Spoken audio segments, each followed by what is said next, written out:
Alors techniquement, il serait possible de prendre tout ceci et le transformer en une brush, ce qui me permettrait de faire des arbres vraiment très très fouillis. Voilà, c'est pas interdit. Mais je ne vais pas le faire ici, mais enfin voilà, il faut penser que ça peut fonctionner comme ça. Construire une brush, puis cette brush me sert à faire une autre brush.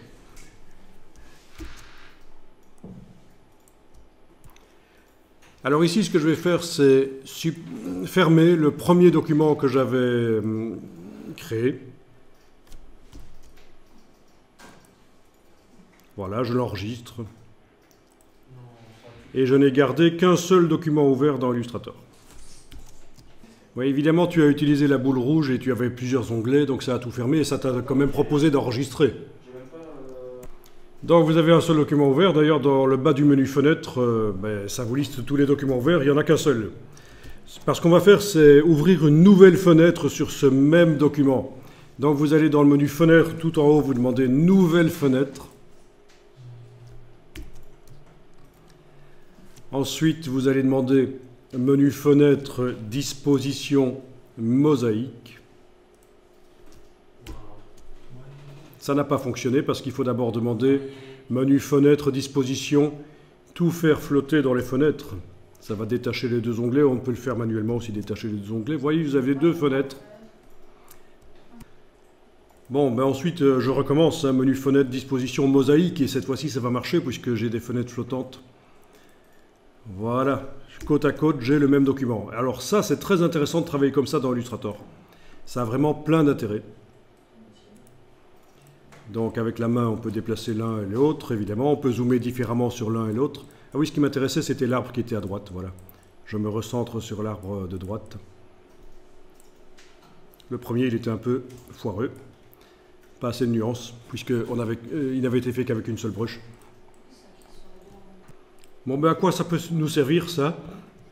Ben, ça nous permettrait éventuellement de travailler sur une partie de l'arbre en zoomant sur lui et voir ce que ça donne sur la totalité. Par exemple, je zoome dans une des fenêtres, je prends la flèche blanche, je clique sur le trait, un trait ou l'autre, et je peux essayer d'aller bouger.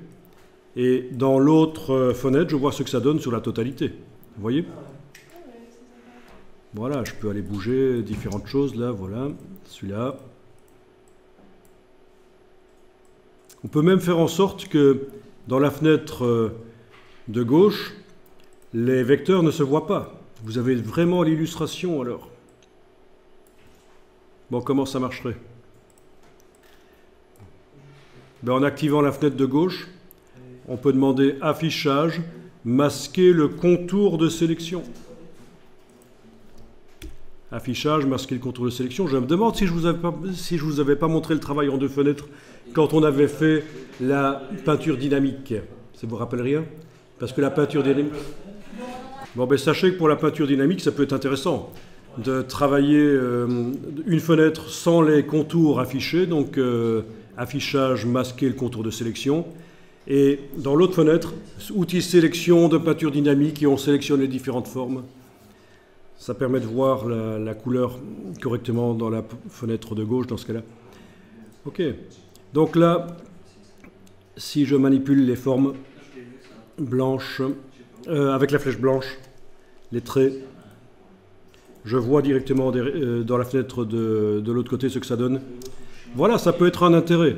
Travailler en zoom avant et en même temps voir l'ensemble.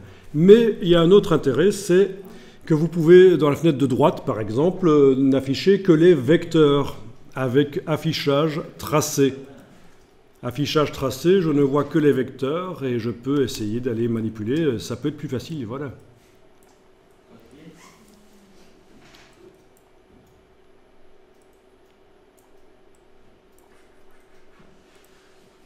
Avec la flèche noire aussi, pour aller manipuler l'entièreté d'un segment.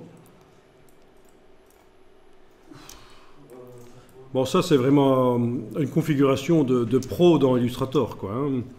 Quand on voit quelqu'un qui travaille comme ça, en deux fenêtres, on se dit que, voilà, il y a quelque chose.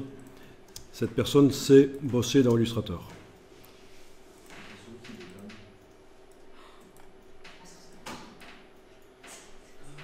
Voilà, voilà. très très intéressant. Pas que pour ce travail-là. Donc souvenez-vous de ce travail en deux fenêtres.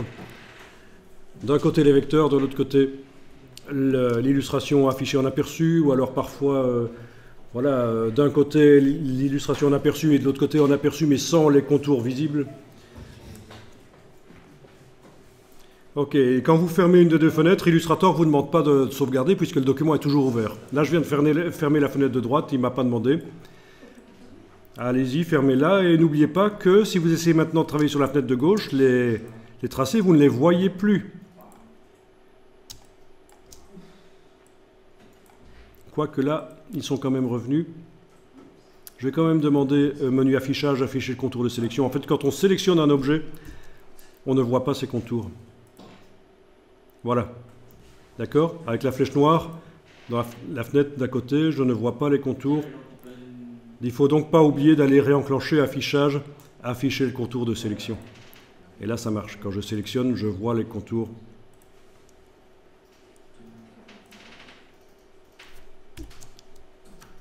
Ok, je repasse en touche F pour être en plein écran sur le Mac.